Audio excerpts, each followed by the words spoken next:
welcome to Nourishing the Mother, where inspired women talk about the journey of motherhood through the common thread of parenting, relationship, and sexuality as a path to consciousness.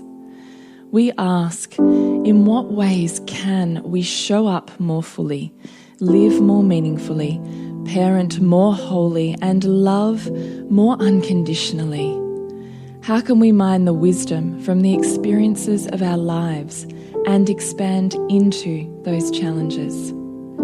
If you are here, you care about paving a path of conscious and intentional motherhood, connected with yourself and your gifts, and also illuminating your children in theirs, so we may raise more whole humans who can impact this world in a more humane way. And if you feel like giving a little back to this free content, please become a patron of the show and receive extra member benefits for less than a coffee a month. Or you can leave a review on iTunes and Facebook, all of which helps the podcast keep going and reach more mamas who need this type of tonic for the soul. Head on over to patreon.com/NTM podcast to find out more. We are Julie Tenner and Bridget Wood, and we are so grateful you're here.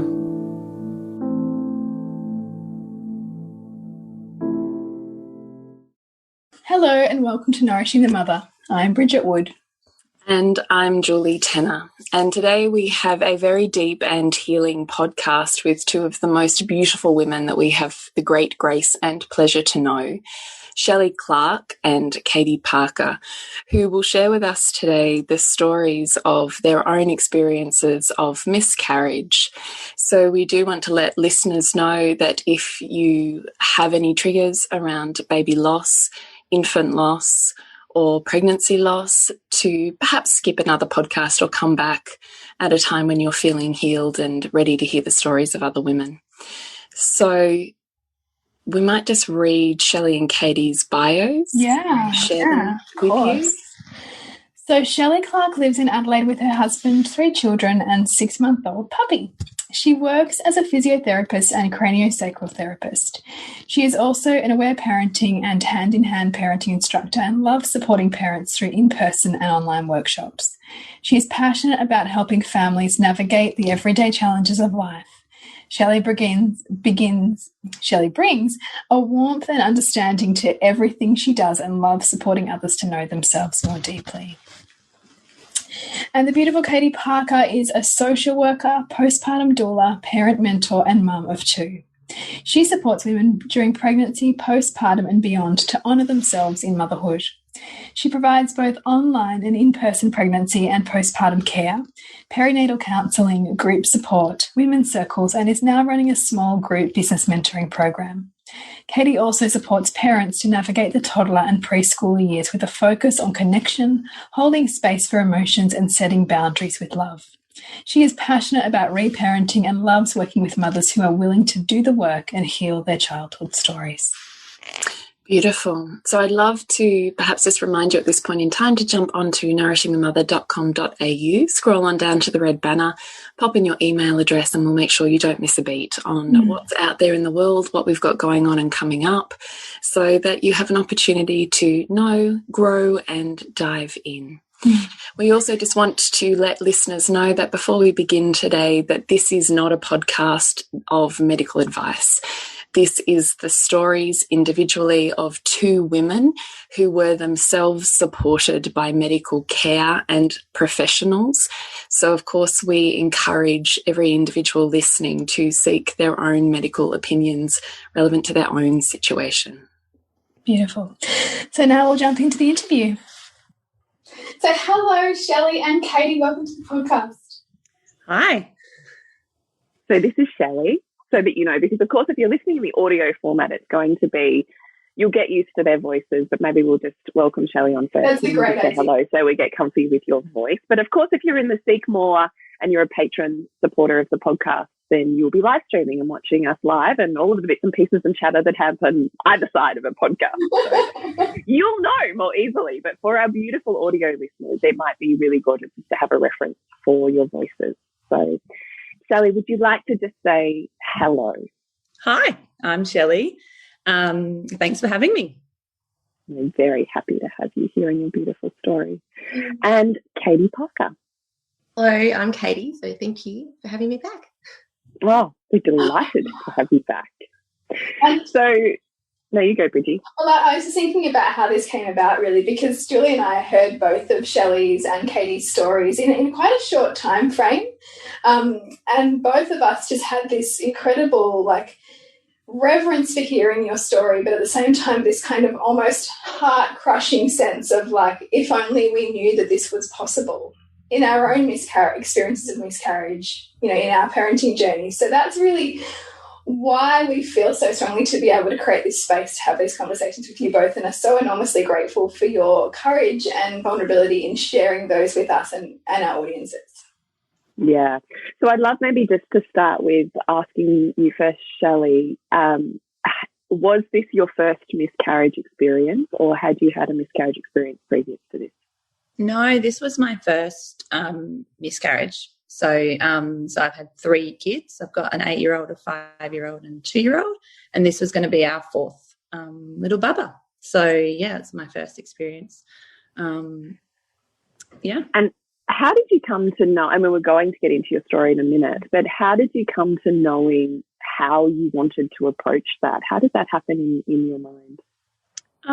Well, it was interesting. Katie was a big part of that, actually, and I'm sure we'll get more into my story and her story in a minute. But I think with each of my births, I have been more conscious around how I want to birth.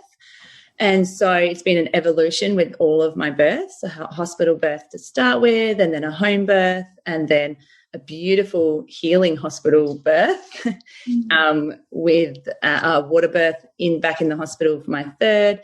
And this time was going to be similar. It was wanting to be another home birth. That's what we were planning.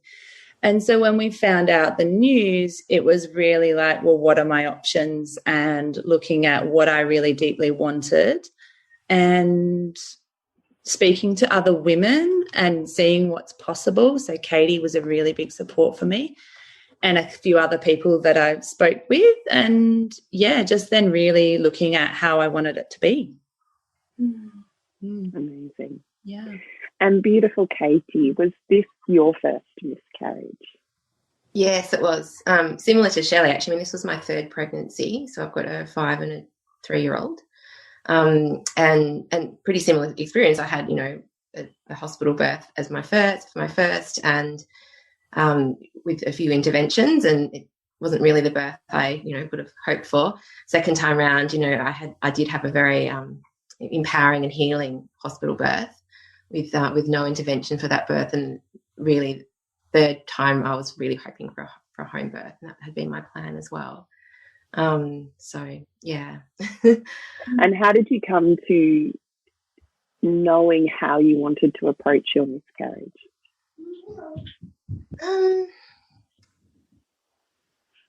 It all just happened so fast, I think, because I found out, I started bleeding one day and sort of,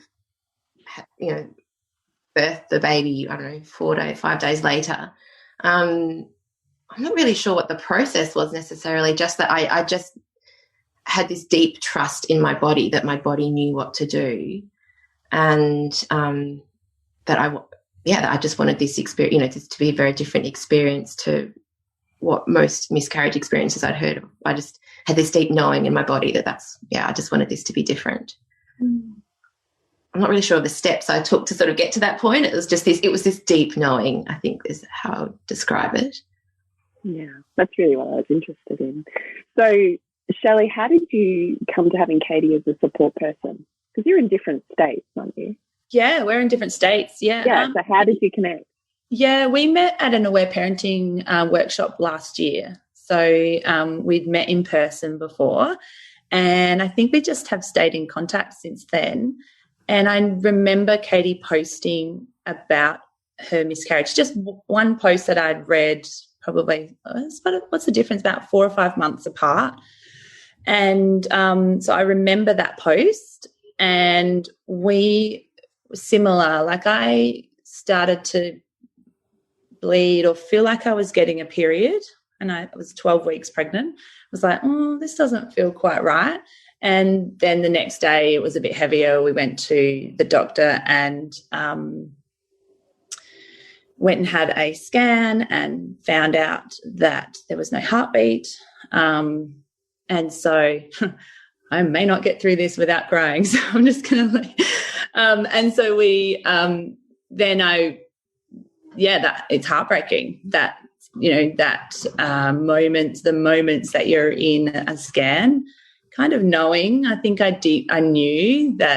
already knew what it was going to be, the answer. But having that confirmed, it's shattering.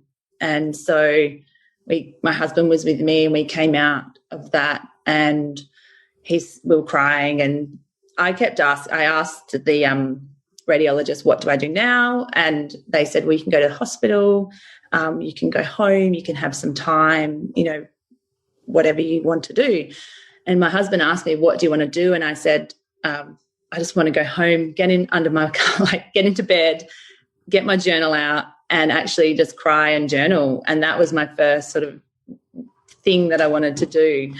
And we were in shock, I think. So we just went back and did that, crawled into bed and cried. And my doctor rang, and he, bless, I think he had the best intentions, but sort of said, you can go to hospital and get it cleaned up. And the languaging wasn't, you know, it was a bit harsh, and I was like, I need more time than this. And I remember Katie, with that post, I thought, I need to speak to Katie. To see what her story was and how it was for her, to see what's possible, because we don't know what's possible until we've heard another story, or if we've got support around us to say, yes, to deeply trust your body. It is okay. You can do this a different way. So for me, like Katie, I think we spoke for about an hour and a half on that Friday night, the day we found out. And it was just so heartwarming hearing her tell her story, start to finish. And I'm going, okay, I can, there is another way. I don't have to go and have, a D&C or a curette straight away. I can have time. I can process this. I can see what my body wants to do. And that's sort of where it started.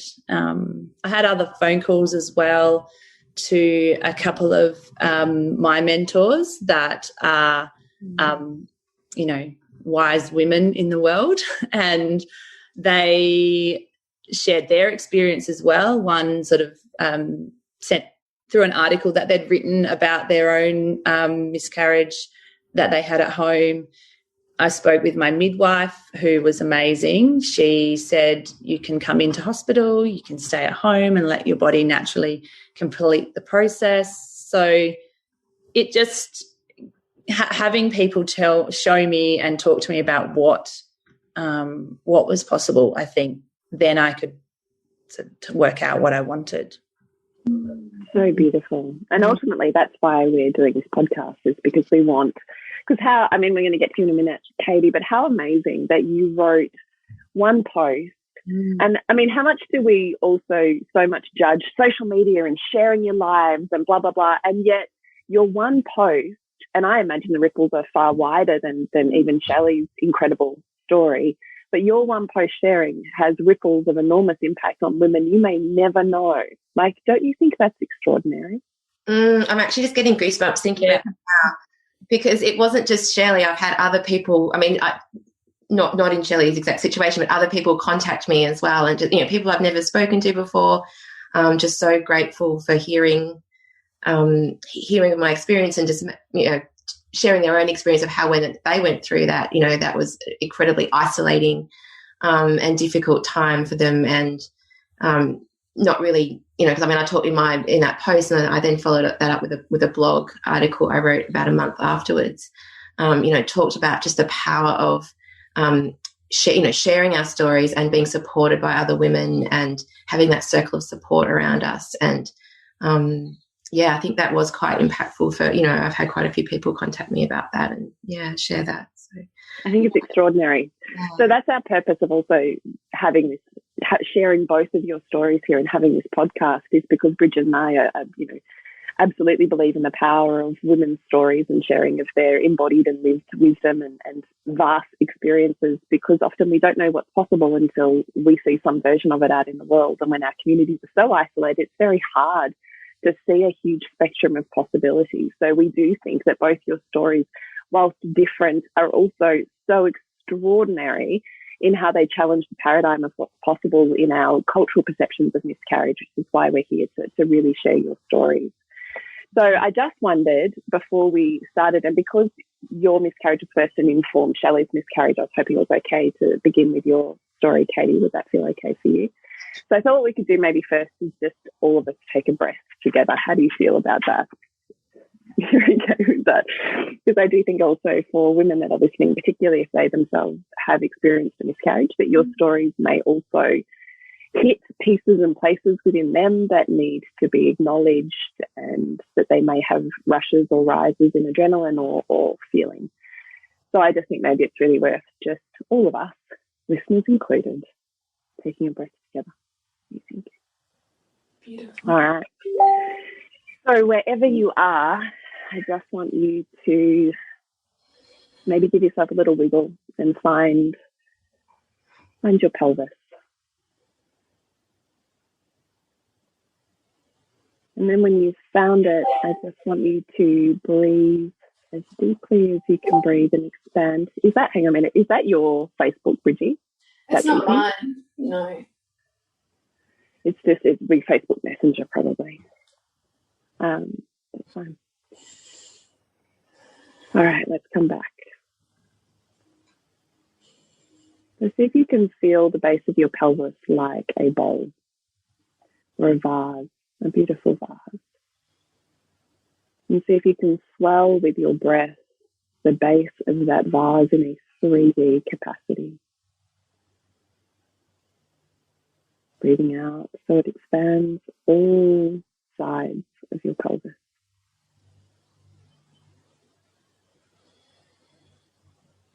And then in your next inhale, I want you to breathe in to the count of 6, 4, 5, 6, and hold to the count of 4. 1, 2, 3, 4, and exhale if you can to the count of 8. 6, 7, 8. And one big breath into that pelvis. Hold and let it go. Really dropping your shoulders and sinking in. And then just find a breath that feels really soft and relaxing for you. No pressure. Just that says hi and home.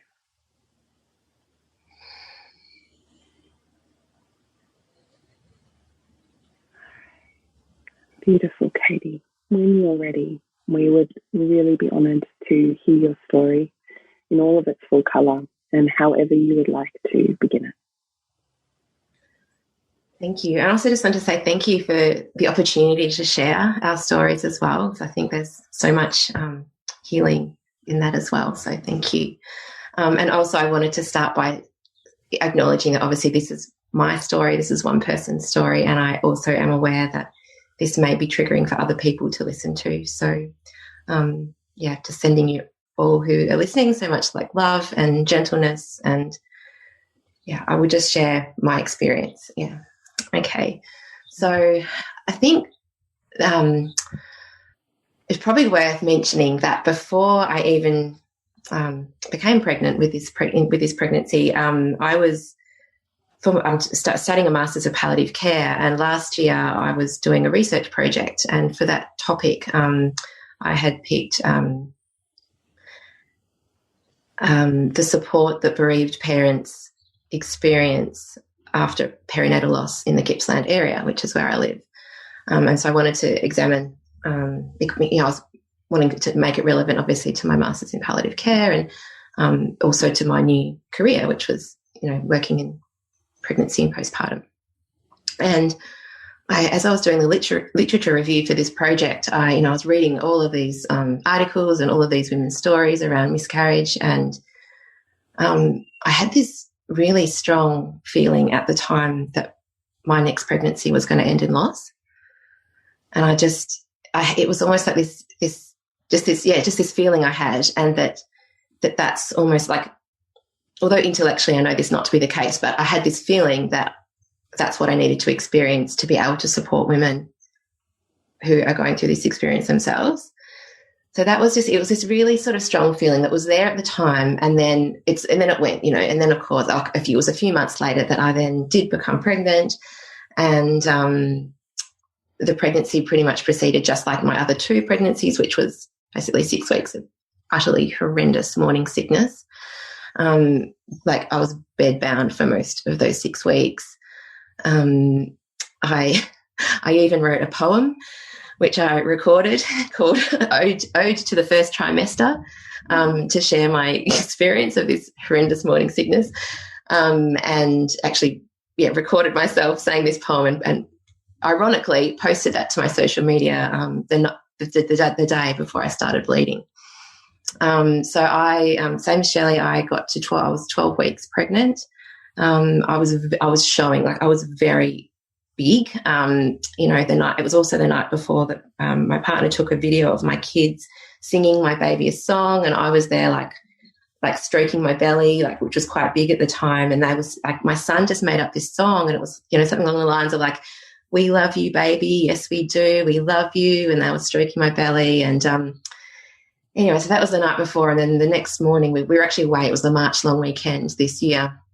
We were up at Lake Tyers Beach, and the next morning it was the Tuesday, and we were due to check out of our Airbnb, and I woke up and there was blood on the toilet paper, and I sort of called my partner in and showed him, you know, told him what had happened, and his immediate response was that, "Oh, like, we've lost the baby." Like, that was that was sort of where he was at, like, at that point.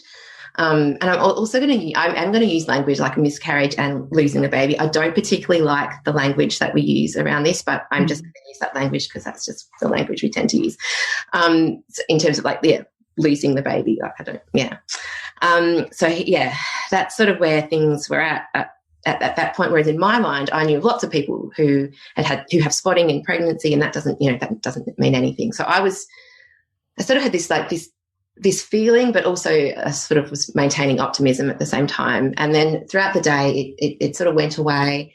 And then in the afternoon, it came back. And then pretty much that bleeding was pretty consistent, like period bleeding from that Tuesday afternoon to the following day. So I rang on the Tuesday, I rang my midwife, my home birth midwife, and told her what had happened, and she agreed that, you know, this could just be spotting. And I did have my 12-week scan booked in the following Monday, so we agreed at that time that we'd just wait and see what happened, and I'd go along to my scan, and that the outcome wasn't going to, no matter what I did at that point, that, you know, the outcome wasn't going to be changed. So when about the day, I just took that day really, really gently, and fortunately we had 2 cars, and so my partner actually took the kids, and they drove back home separately, and I just took my time and I went for a long walk along the beach, and really just was really just gentle with myself that day, and just spent a lot of time just sort of like going inwards and just tuning into how I was feeling. And I was feeling pretty calm. There was a close friend that I voxed with, actually a friend who I know through Nourishing the Mother. So we were in a bit of a voxer conversation at the time, and so I sort of voxed her about the whole situation and sort of told her what was happening, and then sort of she became quite pivotal in terms of supporting me through that. So that's Eliza Marie, who's I met through Leaving to Loving, and I just think, like, all of these little parts of the story, like, they all, sort of come. You'll hear how they all sort of. This is Nourishing the Mother, though, right? Like, this is literally what that means. Yeah. Oh, absolutely. So that was her, and I voxed you too, Jules, and because I was doing Embark at the time, and we had the voxer support as well, and then what happened then? Yeah, so I got home and the bleeding was still there, but I was just taking it so slowly and so gently. And the next day I woke up and the bleeding was still there, and I was like, by this point it had been 24 hours of pretty consistent bleeding, so I was pretty sure at that point that we'd lost the baby. And I had planned to wait until the Monday to go to my scan, but at this point I just wanted to know for sure. And I also excuse me, sorry, sneezing. This is what is going to happen when there's energy. I'm sorry. That's fine. So I actually made the decision to go into hospital on the Wednesday, which was just the timing was really weird as well, because my partner had taken those 4 days off work of that week, of the long weekend, and Wednesday was going to be our only day since we'd had children that we had the day together. Because any other time off he'd ever had, it would always been as a family, but it was the kids, like kinder and childcare day, and we decided that they would still go on that day and we would have the day together. So that day we ended up having together was spent, 6 hours of that day was in the emergency department of my local hospital.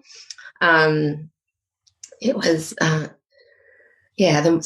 morning of, I feel like I'm a bit jumpy, but the morning of I woke up and I just knew that I just wanted to go just to find out. And I remember just being in the shower and just feeling this deep sadness and just sobbing. I was sobbing in the shower, but I could also hear like the laughter of my kids were running around playing. And I just remember just this strange feeling of just this deep sadness, but also this deep gratitude for what I had. And anyway, so we went into the hospital, and that was a pretty horrible experience. The project that I'd been doing on looking at, how we support bereaved parents I was like, okay, I've just experienced that firsthand. We don't do it very well. The nurses were very jovial and joking with me, and threw me the hospital gown and said, you need to put this on. And then I didn't want to wear the hospital gown, and ended up having this, discussion around wearing the hospital gown. And then, after this asking me 3 times to do the hospital gown, it got documented that I was refusing to wear the hospital gown. And I was like, but I'm not sick. I don't, and I know a lot around the psychology of hospital gowns and how disempowering that can make people feel, and all the rest. So it was just this not very nurturing experience at all. I had one of the emergency doctors come in, just, you should be fine. Yeah, no worries. Like, just very dismissive of the whole thing. And I'm like, I'm pretty sure my baby's died, but okay, and then I had, one of the junior obstetric doctors come in and asked me if that was the hospital I was going to be birthing my baby. I said, no, I'm actually planning a home birth. And I got the eye roll and well, you're brave, and sort of sarcastic remark, and again, just the most disempowering experience. I actually was fine with it all. Like, I can sort of, because of my experience and I don't know, my own sense of self. Like, I was okay with it, but I think I was just feeling like so angry and sad for other women who would have this experience, who didn't have their support person with them, because I happened to have my partner there with me at the time. So anyway, after 4 hours and repeated temperature checks, and at one, they were all fine. And then one of them said that I had a temperature, and then all the others said I didn't. And then it was just not a good experience. Finally got wheeled around and to the scan, and I went into the scan, and at that point I just had my hands over my belly and was just crossing my fingers. I had this enormous sense of guilt that I hadn't been connecting in with my baby at that time, and I just crossed my fingers and I said, I'm sorry, baby, please, like, if you're there, please be there, And anyway, we soon found out that there was no heartbeat, and that there hadn't been that the baby had stopped growing at 7 weeks and 5 days, which was 4 weeks earlier. So it was pretty shocking to realise that I had been carrying this dead baby inside me for 4 weeks. And I was furious. Like, I was just outraged at like the fact that I experienced this horrendous morning sickness for nothing. And I just felt that was just so unfair, that I'd gone through that, for nothing. So anyway, we came out of the scan. I had a really big cry. Then we had to wait, and I just wanted to go, because I'm like, all right, I know what to do now. I need to just go home, and I need to birth this baby at home. And but, of course, hospital policy, I had to wait and for the doctors to come back and see me, and that took forever. And then the process of what happens next was explained, and, I was given my 3 options of expectant management, medical management, or surgical management. And I was being strongly pressured into having medical management. Can you just break those down in terms of what that means? Yeah, sure. So expectant management is where you do nothing. You just wait for your baby to come, to be birthed. Medical management is where you take a tablet, some medication to bring on labour. And then the third option is a DNC, and so surgical management. And most people that I knew had either medical management or a DNC, and I knew that I wanted to avoid those 2 options if possible. And I, of course, knew that if I was to, become septic, or if anything was to go wrong, of course, I live 3 minutes from a hospital, so of course I would be going back into that hospital and getting required treatment. But I was not feeling unwell at all. And I kept saying this, I'm not unwell. And they kept bringing it back to that point that one temperature check had showed that I did have a fever.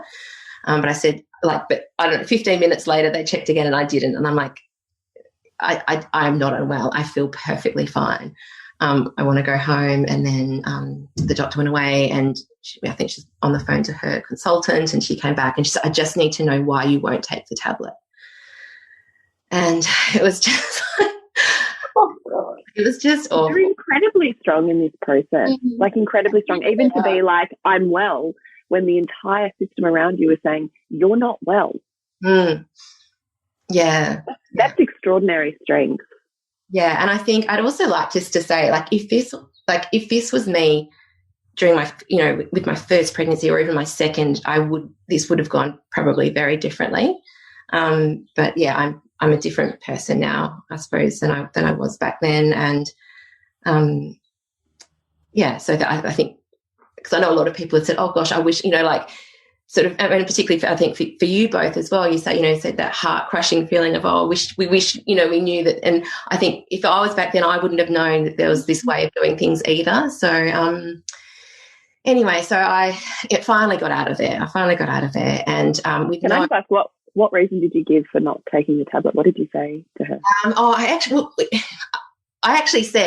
said, I've had a friend that had that, and she said it was horrendous, and I don't want to have that experience. I sort of just made something up. I didn't really have my proper, I could have given a much better explanation, but I think that just is what came out of my mouth at the time. And I think I was still a bit in shock as well. And absolutely. Yeah. What answer would you give now? That I trust my body, and I trust that my body knows what to do, and that I want to let my baby come in its own time, probably. Yeah, and I was, and while reassuring her as well that I'm also I'm very in tune with my body.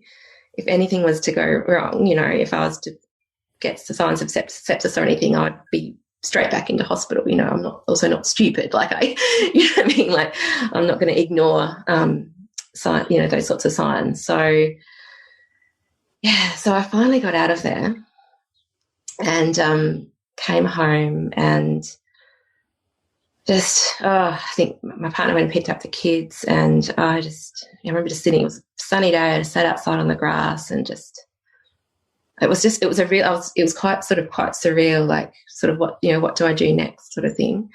And so I was in my Voxer, and that I pretty much had this, I already had set up this circle of support for myself without even realising it.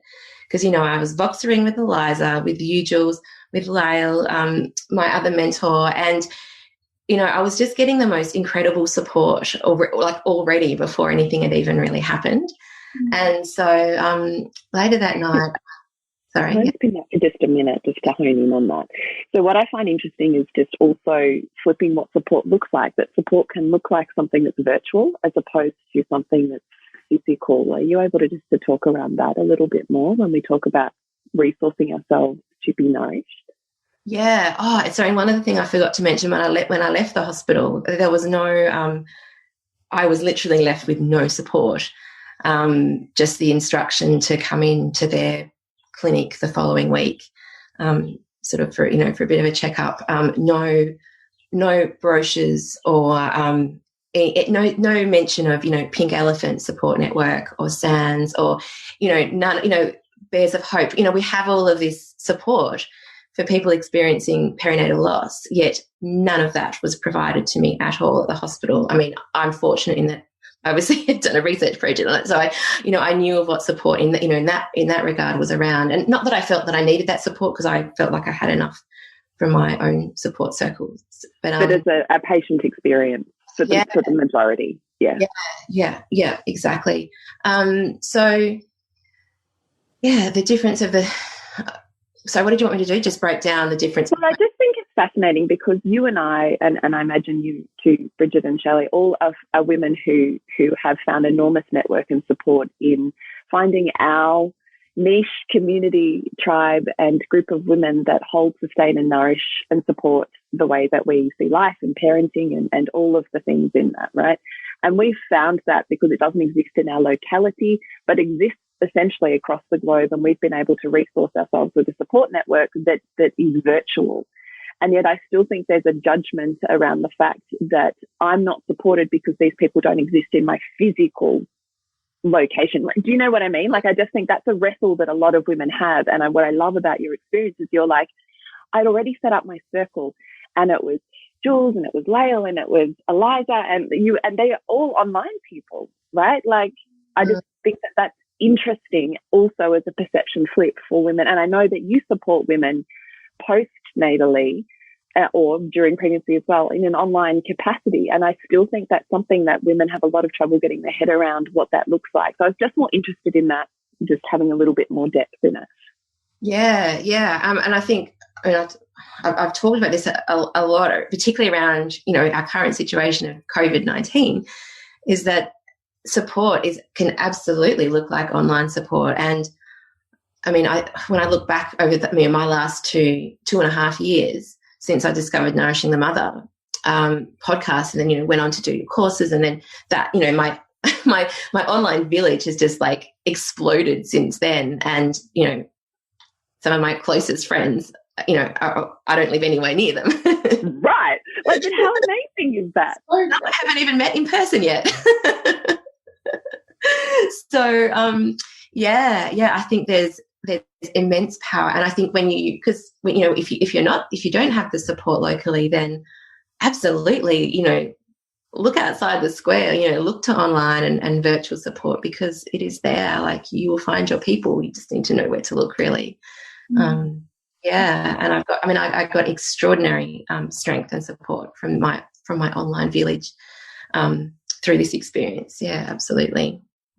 And I wonder how that also helps, because often the experience of miscarriage for women can feel really isolating, not only because it's not widely spoken about, but also that our partners can often have a very difficult time knowing how to hold us or be in that experience with us. And so that can also feel further isolating and disconnecting if we are looking to them to be supportive when we haven't actually given them permission to know how to do that for us. Often we're having to look outside into those other networks and to find that. And so did that also help you with your relationship, because you had all these women holding you at the same time as you guys having to figure out that between yourselves? Was that helpful? Oh, yeah, definitely, absolutely. And, my partner, he's not a spiritual person. And so a lot of the spiritual support that I received at this time was obviously from other women in that circle of support. And I had the physical holding from him, and obviously emotional support as well, but whole layers deeper from that online support. Yeah. For women and knowing where to find those women. Yeah, it's beautiful. Thanks for sharing that. Yeah, thanks. So that night, so the kids came home and we shared with them what had happened, and there were a few questions, and that all. How was that? Can you string that out a little bit? Because that's often something women struggle with too, is, I should keep it hidden from my children because they can't handle it. Yeah, no, you're nodding too, Sally. Your input on this too. Is just, what does that look like? How did you approach that? I mean, obviously you have a huge grounding in parenting and how to hold space for children. What do you think about keeping this aspect of life or death hidden from them versus sharing the experience with them? Well, my personal belief around that is that it shouldn't be hidden. So we pretty much had told the kids about my pregnancy within a couple of weeks. Pretty much when the sickness started, we shared that with them.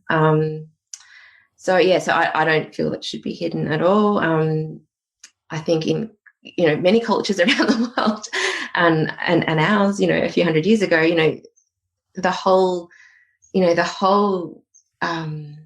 family would be included in rituals surrounding, birth and death and that sort of thing. So I see no reason to keep that hidden from my children. I also think back to my own experience as a 6-year-old, almost 7-year-old, when my brother died as a baby.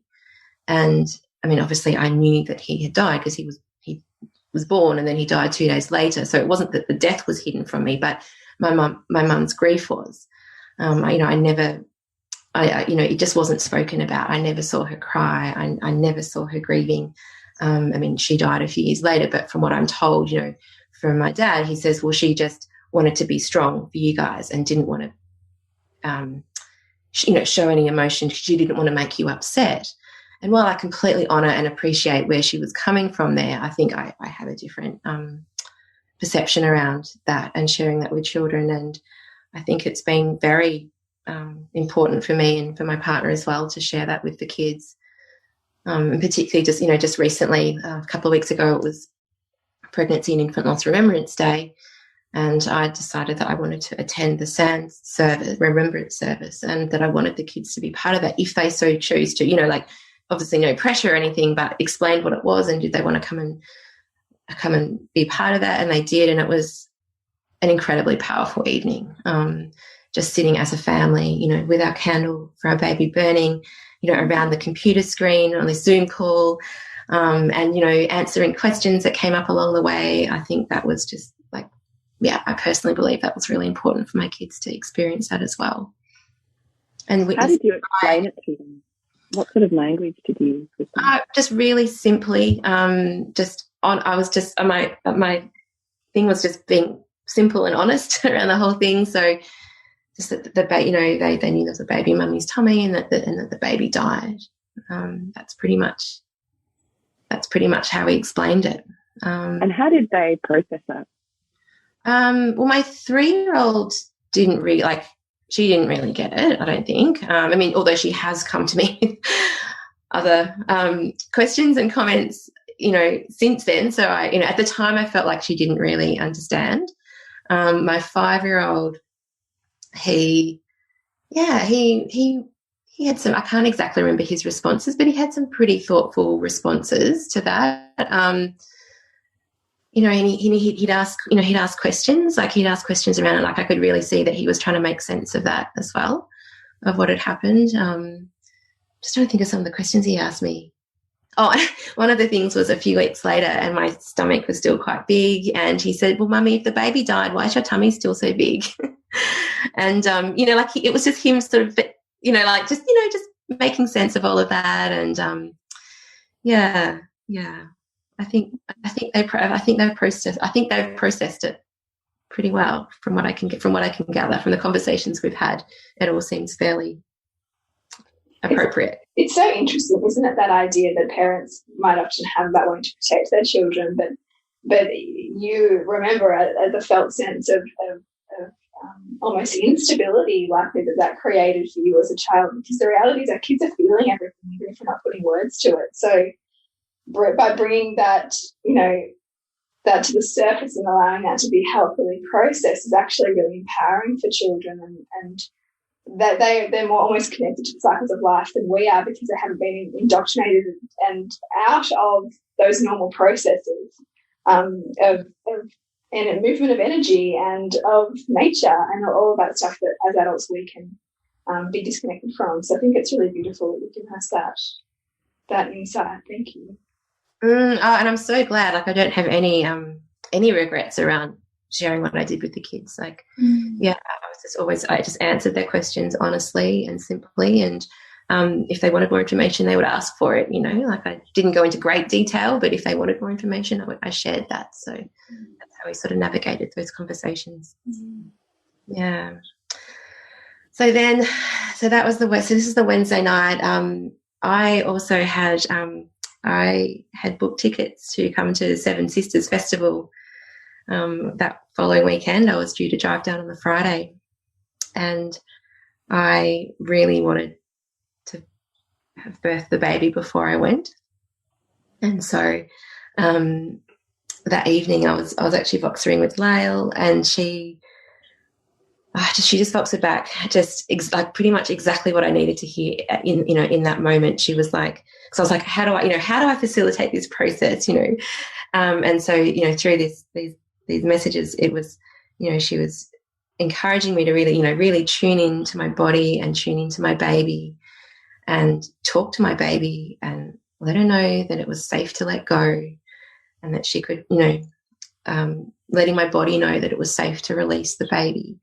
And so that was actually really beautiful advice, and that's what I did that evening. And I visualized, it happening, and Eliza actually, it was just all these synchronicities at the time were really, really quite profound.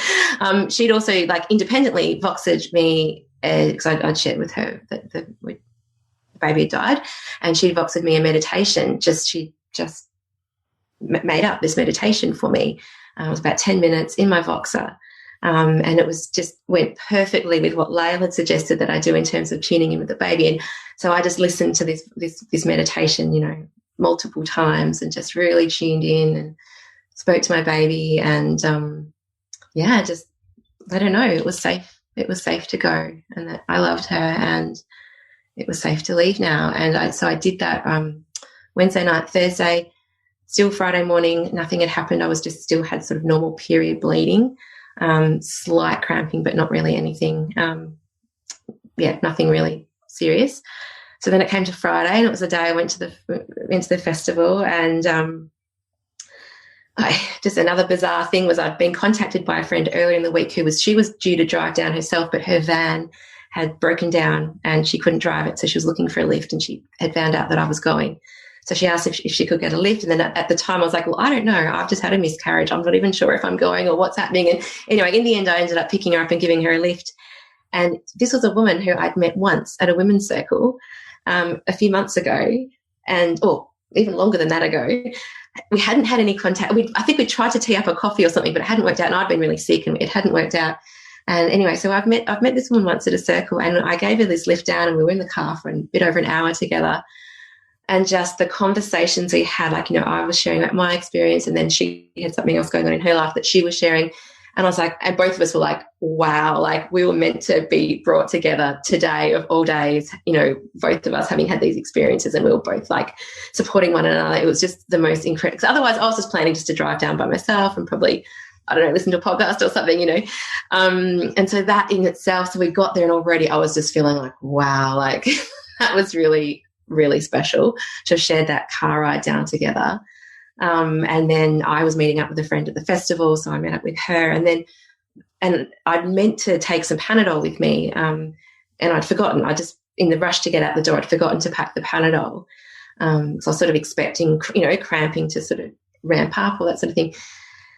And I'd forgotten it. And I think in hindsight, that was probably a real gift, because I wasn't masking the pain with pain relief. I was able to really tune into my body and work out what it was that it needed. So, for example, when we got there, one of the friends that I'd driven down with, there was a dance workshop that she really wanted to go on to. And I was like, no, I'm not feeling that. Like, I'm not feeling like dancing right now. I think I just need to be still and calm. And so my friend and I, we went and got some food or something and sat together. And then, you know, the day went on and we just took it really slowly. And there was a bit of cramp, like there was a bit of cramping, and probably to the point of like bad period cramping. But I was sort of, it probably is going to sound a bit weird, but I was almost enjoying the pain, because I felt like this is my body doing what it needs to do. Like, I felt like my body knows what it needs to do. And it was like that healthy labor pain, you know what I mean? Like, this is what it's meant to be doing. So I was sort of quite enjoying the pain, almost just knowing that this is what's meant to be happening. And then later in the afternoon, there was another dance workshop that really appealed to me, because it was something to do with like salsa dancing or something, which was my passion. I used to be a very big salsa dancer pre-kids. And I was like, that's what I need, some real hip moving, you know. So we went along to this dance workshop and I just went crazy, like dancing, and that's just what felt right for me at the time. And lots of hip, you know, moving my hips, and anyway, it felt really good. And I was just feeling so energized after that dance workshop. I was like, oh, just feeling, you know, really, really great. And the bleeding really got a lot heavier after that. And at the time, I just remember feeling like, this is like, that's what that was meant, you know, that's what that was meant, you know, that's what it was meant to do, sort of thing. And then anyway, so we went home, and that night went to bed. You know, again, it was quite heavy, like the bleeding was quite heavy. The next morning I went back to the festival. My friend actually chose not to go, so I actually went into the festival by myself. But on the Friday, I'd actually run into all these other women who I'd known from not past lives, you know what I mean? Like, you know, from earlier in life, you know, some I'd worked with 10 years ago, you know, others that I'd met through like baby wearing things, and like one I'd met at a conference. Like, all these people that I'd met just were all there at this festival. And so I said to my friend, it's fine, I actually feel like I'm going to be okay today. And so I went along and I was by myself, and it was just this day of just running into the right people at the right time. I literally was not by myself at all. I went from one thing, like I went to grab some breakfast, sat down, and there was my friend that I'd given the car ride to, you know, went and joined her. Everyone said, oh, how's your festival been? I'm like, oh, actually, I started miscarrying my baby yesterday. Then that woman, she was pregnant but had a miscarriage. And I said, I just feel like I need something. I feel like I need something for the festival. I'm not quite sure what. She says, oh, I know who you need. You need to go see this woman. And so I'm like, oh, okay. So I wrote her name down, and I'm like, okay, right, needed to meet you then. And that was her friend. And it was just all this interconnectedness of everyone there. It was so amazing. And so then I went off to search for that woman, but in the meantime found someone else, and then we had a coffee, and then we got chatting, and then I ran into some other old friends who I only ran into them because this other workshop that they were going to had been cancelled, so they'd come to another one, which is why I ended up running into them at that particular point in time. And then so I was there with my friend and her wife's best friend was there, and she was a midwife. And so I got chatting with her, and then while I was chatting with her, I felt this enormous gush, and I was like, I need to go. And I took myself into the bathroom, and that's pretty much when the whole process really started.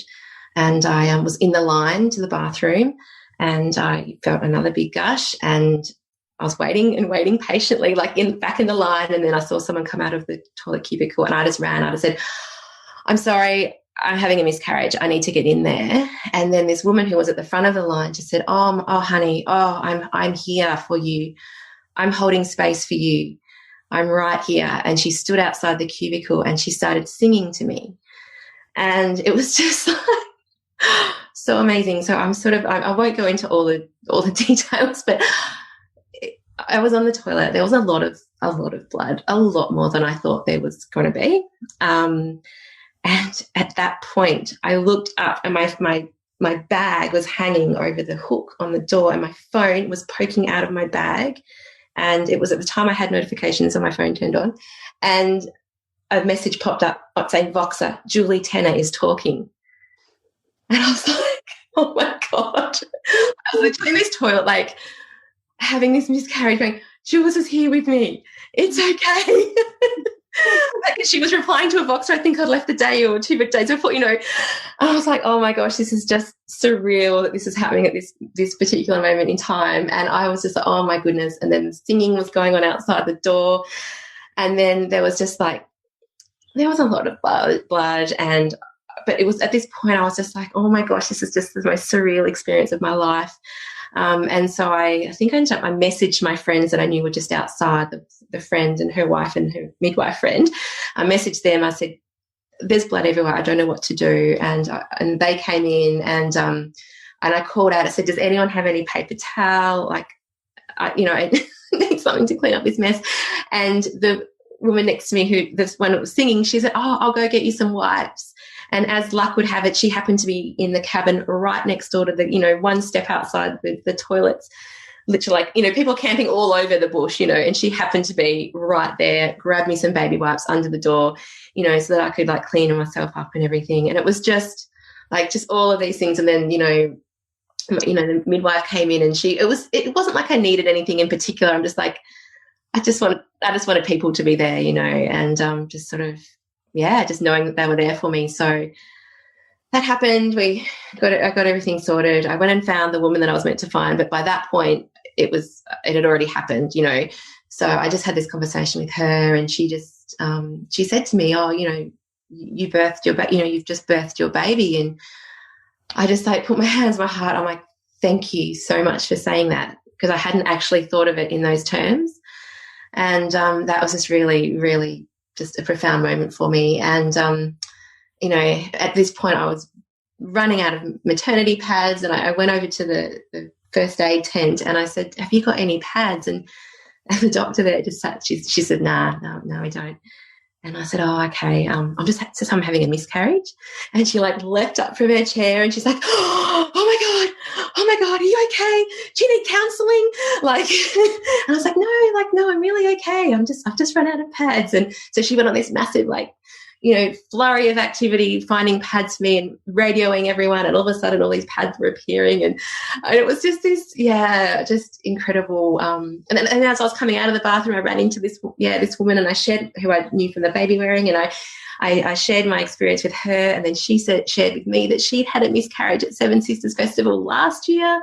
And it was just like, oh my goodness, like it was just, this really, really crazy day. And anyway, then I at this point I'm like, right, I really need to go because I need some more pads. And so I left the festival for the day and went home and met up with my friend, and we just had the most beautiful afternoon.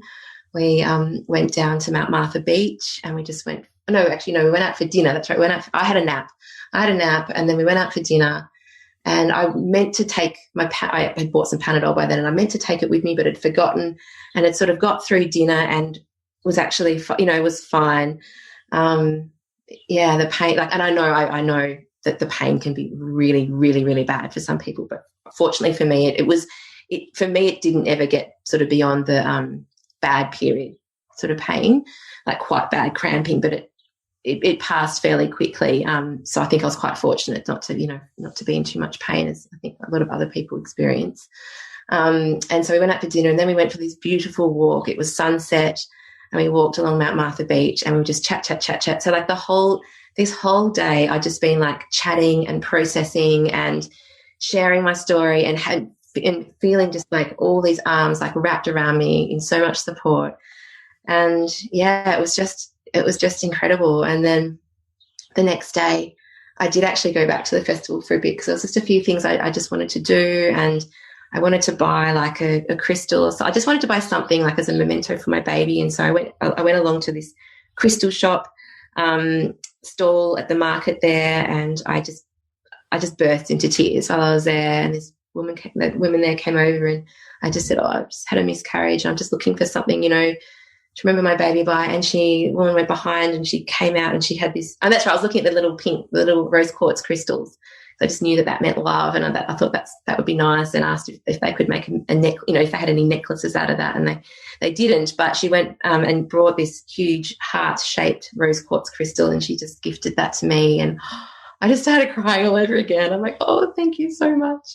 And so that's what I have. I did actually end up buying this necklace from another stall later in the day. So this is the thing that I wear, to remember my baby by. But I have this heart-shaped crystal, and any time that, for the remembrance service, or any time that I just want to sort of tune back in, to my baby, I just hold that, just hold that crystal. And the kids know that as well, because I had the crystal and I shared that with them, that story with them, and they they know that that's the crystal that they hold if they want to think of the baby as well. So yeah, which was just, yeah, it's been really special. So that was the next day, and then it was the Sunday, and it was time to go home, and I just remember feeling really like almost like quite anxious about going home, because I felt like I'd had this really amazing like spiritual experience, and I was feeling quite like elated almost and empowered by the experience that I'd had, and just it's almost like going back home was just going to bring me crashing back down to reality and just normal mum life sort of thing. And so I just, before I went home, I just took myself back down to the beach. I was just by myself and just went for a long walk along the beach, and just sat and just journaled for ages, and just journaled and just got myself into a place where I was, felt like I was able to return home and to my family and to my clients, because that was the other thing. Like I, was just conscious of being, in an okay emotional state to be still continuing to work with my clients. And I really felt that I was. So I messaged them and let them know what had happened, but that I was really okay. And that I would let them know if I was, that I wasn't, but I really felt okay to continue working with them, because these are clients who are either pregnant or have a new baby, could have potentially been triggering, but I actually felt really okay about it all. And then the next week we went into lockdown. Oh, Katie, thank you so much for sharing your story. Thank you so much. It's such medicine to hear. So I've probably left out so much, but I'm just conscious I've been talking for a really, really long time. No, I really appreciate it. Thank you. Yeah. Before we move on, is there anything that you'd like to reflect, Shelley or Bridget, before we move to Shelley's story? Just thank you for sharing, Katie. It's always nice to hear other people's stories, I think. What was interesting, I think, I know you're going to go into share your story, Shelley, but was how similar our stories were, even from the time that we started bleeding to the time that our babies were birthed. There were so many similarities in that. It was really quite uncanny, wasn't it? Yeah, it was. And how was your return to home? Can I just ask, how was that? Did that feel okay in the end? Yeah, it did. It felt okay. I then launched into craziness, because I then know, because I'd been feeling so sick, and all of a sudden I felt amazing. Physically I felt amazing, and my energy, because I wasn't fatigued or sick anymore, I had all this energy, and I pretty much put all of that energy into moving my entire business online. So, I had mother's group I was about to start running that I had to cancel. So I felt really, really, really okay with that, and have done since. I want to reflect here before we jump into Shelley's story, just how profound it is, the gift that you can be to other women when you prioritise your own processing and healing, and the value that you put on being met and seen by other women, and having reverence for that. Because just like we talk about mothering, you can't mother from an empty cup. You can't be medicine if you're not first allowing yourself to be met by the medicine that can be offered by the world and by women when we open to what's there. Because those synchronicities are just profound, that you brought in on that weekend and in the lead up to that. I just, as a woman who had a miscarriage and had no concept that there was anything but having a D&C, and not really feeling anything except the gaping hole of what was there and then what was gone, and trying to figure that out. The gift of being able to move with your body and with women through that is just quite profound. So thank you. It really was. And I think the post that you're referring to, Shelley, I did talk about how for women who've gone through perinatal loss, it's just as important to honour yourself as you would in your postpartum with a live baby. And so I did go and I did honour myself and rested and wrap myself up in the support that I need. We had meals being brought to us, like I did exactly for myself what I would do for a client, in that situation. And I think that was really powerful to have been able to give that to myself, to know that that's what is possible for others. I think that's so important, because you have just given birth. Your body has physically just given birth. Yeah, definitely. All right, so what we would love to be able to do is honour your story, Shelley, and hear it from wherever you would like to begin, the story that is your experience. Yeah, sure. And I think firstly, thanks for having us on and giving us a space to share our stories. And Katie, I just want to honour you and all your reverence because it really did help me. I heard that story. That's basically kind of what we talked about that night. And it meant so much to me because it gave me another option, really. So I just want to say thank you to Katie. I also wanted to, say again that this is my story, and that I know many people haven't had the opportunity to experience miscarriage in this way or loss in this way. So I'm just sending lots of love to everyone out there as well that are listening, and that there is always chance for healing. So, if this wasn't your experience, then there is a chance to look at what it was for you and process still, even if it's many, many years ago. My story started, it was interesting because we had been tossing back and forth around having a fourth child, my husband and we always thought that we would have 3. And then after having 3, I just didn't feel done. I had that yearning for another child. And so months were spent talking about, do we go again? Do we have another one? And I think it was Mother's Day. He said, yeah, let's do it. Like, we'll go for 4. I'm not quite sure what life will be like with 4. And I know, Jules, you're actually a big inspiration, because I was like, well, Jilly's got 4 and I've seen her talk about it. And so, we decided to have 4. And then all of a sudden we were pregnant. We didn't even really know how, well, we know how, but it was a bit of a surprise. It sort of happened really quick. And interestingly now, it was almost like this miracle baby kind of, we were pregnant before we even had really kind of officially started trying. And then, we were pregnant. I had the morning sickness, similar to Katie, that tired first trimester. And with my other 3 kids, I had quite large babies, like over 4 kilos babies. My last 2 were 4.8 and 4.7 kilos, huge babies. And my midwife, after my 3rd, said, oh, maybe you have undiagnosed gestational diabetes, because I would always pass that test, but maybe it's something that we've missed in, because you have big babies, but you'll never know because you weren't going to have another one. And so I had that ringing in my ears, and I went early. I booked in to see a specialist or someone who works with gestational diabetes, and I did the test. I did the test early, the blood glucose test early, and I actually got the results back for that on the Thursday, and it had come back that I was pre-diabetic and had insulin resistance. And so it's actually probably something that has been missed in my other pregnancies.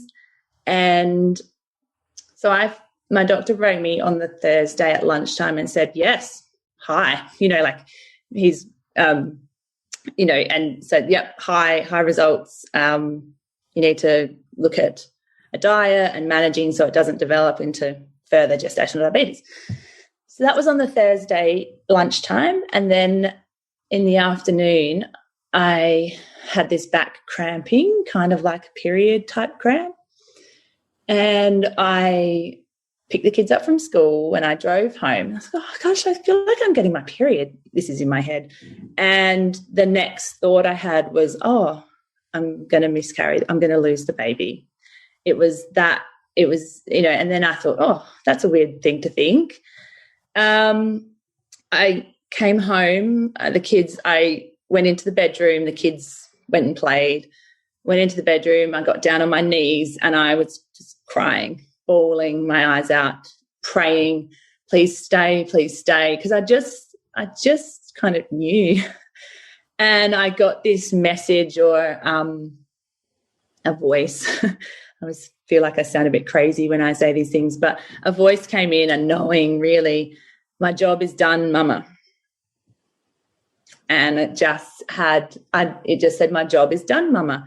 And I kind of was, you know, those moments, and I was crying, and then I shook it off, and I was like, oh, what are you thinking about? Like, where is this coming from? You don't even have, I had the tiniest kind of discoloration on the toilet paper. Like, I hadn't even really had any bleeding yet, but it was this weird sort of moment.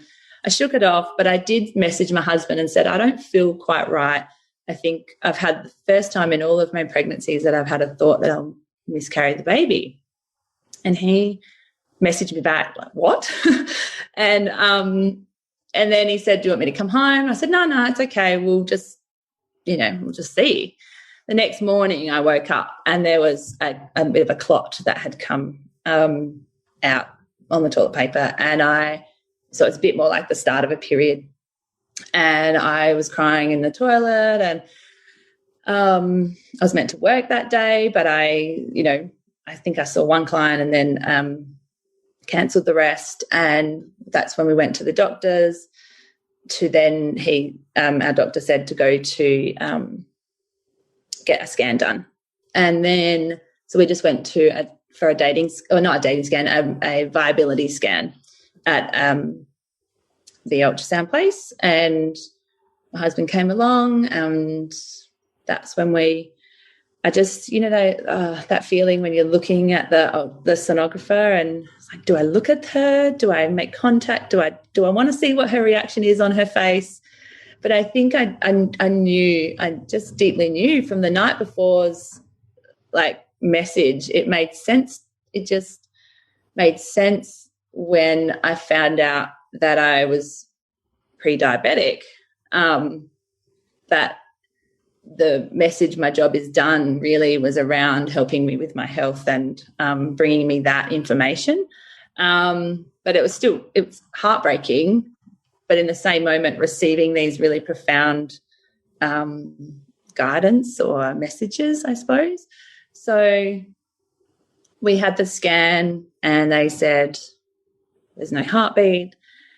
It looked like, similar to Katie actually, it looked like it had stopped growing about a week and a half before, or about 8 or 9 weeks, and we were 12 weeks on that day. And then, as I said before, we came out in shock, and someone's phone, that's all right. Okay. And then the radiologist had said, like, well, what do your options are, you can go into hospital, you can present so you can present to hospital, you can do that today, you can do that tomorrow, or you can go home, and who's your midwife? And I really luckily have the head of home birth or Flinders Midwifery Group practice here in Adelaide, who has been my midwife for the last 2 of my births. And so I rang her and I said, this is what happened, what do I do? And she was beautiful. She said, look, you can stay home, just give yourself some processing time. You can come to hospital if you feel like you want to. She was really amazing. And so we just wanted to go. I wanted to go home. I wanted to get into bed. I wanted to just cry and just be with the heartache. And so we went home. We had a couple of hours before we had to pick the kids up from school. So we did that, and my doctor did ring, and he did say, go to the hospital and, like I said before, get it cleaned up, which I don't think he was meaning to be use that language, but I was like, get it cleaned up. This is my baby. Give me time. So that didn't feel right for me to go straight to hospital because I needed time. I know that I need time to process things, and if we don't process it, then we hold on to it in our bodies, and so I just needed that time. We picked the kids up from school. We were similar with Katie. We told them straight away. And how did you do that? What was your experience there? Yeah, we brought them in. I was lying in bed, sad and crying, and, we brought them in, and I said, something sad's happened, and the baby inside has died. It doesn't have a heartbeat. And I said, and Mummy and Daddy are a bit sad about that. And they didn't necessarily know in the moment what had happened, and they reacted really differently. It's interesting. So I've got an 8-year-old and 5-year-old. The 2-year-old was with us the whole time, and he stayed close and snuggled because they know, they feel us. And so it was really important for me, for both of us, my husband and I, to tell them, because they know anyway. And if we're saying, no, nothing's wrong, but something is upsetting, it's confusing for them if we're not congruent in our, what we're saying and what they're feeling.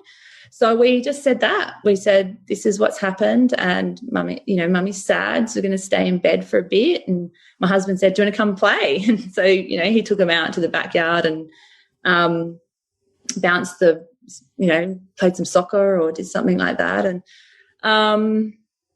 And so, but interestingly, to see how they processed it over the next, few days to a week differently. And a lot of it's through play. A lot of it was my daughter, played dollies and pregnancy and babies, and they're so honest and brutal. They don't have any filter. So, the baby's dead now. The baby's dead in your body, and I was a bit like, oh, can you say that? But they take it and they process it often a lot better than we think that they will. And so giving them that power to do it in their way.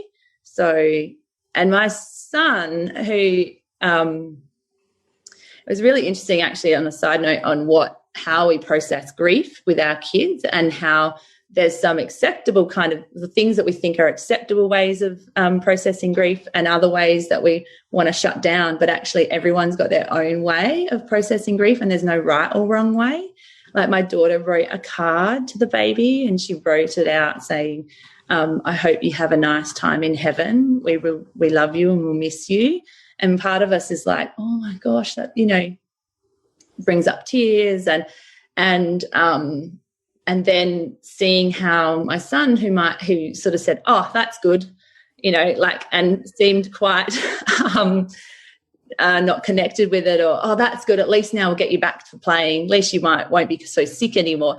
And just really saying what is on their mind, and noticing that, like, part of me wanted to be like, well, can't you be more empathetic like your sister? But actually his way of processing it was very different to my daughter's, and recognizing him that they're both they're equally beautiful and there's no right or wrong, and trying to meet him in that. So then I played, and it was funny responses from me, but he was going, oh, that's good. I just wanted to, what did he say? Put it in the bin anyway, or something like this. And so things that we as adults would go, no, you can't say that. You can't say that about something. But I'd like, oh, yeah, maybe we could have sold it, or, just sort of playing, using attachment play. Mate, that's amazing that you were able to do that in your grief. It's like profound. Yeah. Yeah, because there was parts of me that were like, oh, you can't say that. But at the same time, realising why he's saying it, and underneath the things he's saying is how he's processing it. And so I suppose for others that are listening, if your children are saying things that we think are like inappropriate, but just to realise that it's his way of processing what's happening, and if you can attachment play and play with it, and there was lots of laughter around where we were putting this baby. and so, but because of that, afterwards he then would come to me and snuggle in and say, but Mum, why did the baby die? And so underneath the fear and the, what looks to be inappropriate is actually, that's how he's processing. He'd come and he'd snuggle in and say, Mum, but why? And I would say, I don't know, sweetheart. Some things, these just happen sometimes, and we're not entirely sure. And so it's just interesting seeing how differently they processed it. And it was all through play and through laughter, and recognising when their behaviour was, a bit funny, that what was underneath that. And also being really reassuring to them that Mummy and Daddy are sad at the moment because this has happened, but we're okay and we're getting support, and so you don't have to worry about us, so that they didn't, take it on or feel like they were having to look after us or anything like that. So we're really conscious. I love that so much. Thank you so much for sharing all of that. I think that's deep and rich and does talk to the broadness of what children, as you were saying, and I was having flashbacks thinking, oh my God, I think my son did almost exactly the same thing. And I remember that feeling of like, yeah. So I think that's so beautiful to share that experience. Yeah. And I think it's also really helped because I had, very similar to Katie, very online, my virtual village around, and, Marion Rose and Lael Stone, two, amazing women. And I think Lael, I said this to Lael, I was like, I can see the differences in their grief. And one of them is, we classify as acceptable, and the other one, it's still grieving, but we can label things, as adults. So just noticing that in your children, I think it was really eye-opening for me to see it in real time. So anyway, that's a side note. We got the kids home. We told them the Friday night. I think I messaged Katie that night and said, this has happened. And she said, I'm going to phone you. So we phoned, and she told me that whole story. And I was like, okay, I can do this. I can stay at home and have my baby. And that's what I wanted to do. And so I talked to my husband and said, I think I want to stay home. But interesting to note, I was like, I think I'll stay home until Sunday. And I, put it the way we put a limit on it and go, all right, but body, you can do your thing, but you've got 2 days to do it in. And so even noticing my conditioning around that, and so on Saturday we didn't do much. On Saturday morning, we phoned a friend of mine who came over and did my makeup, and we went and got all adorned. I bought some flowers and put them in my hair, because I realised we hadn't had any family photos with this little bubba, 12 weeks. And so we went down to the beach and we just took some family photos and took some photos of me and of the kids and of all of us together. So that was really beautiful. Can I just step that back a bit, because that was part of what I really adored about your story, was a different version of honouring self, the experience of the family, and reality that would have been or was up until this point in time. That I thought there was something profound and anti-cultural in a lot of ways to create beauty and reverence around loss. So do you mind if we just slow that little part down a little bit? Is that all right? Yeah. So it was beautiful Sarah Wake, wasn't it? Yeah, Sarah, yeah. So magnificent woman. Did you meet her online, or was that... Yeah, amazing. So I met her through you. Was it Queen School? Was it in Queen School? Yeah, so we met through Queen School, and then we lived like 5 minutes down the road from each other. And so we had met It's amazing. It's amazing. And so now we've connected a few times and message and hang out. But I messaged her that morning and said, this is what has happened, because we were actually going to do something similar anyway on that weekend, but she was going to do my makeup. We were going to go and do a photo shoot together, like just to take photos for like our businesses and stuff.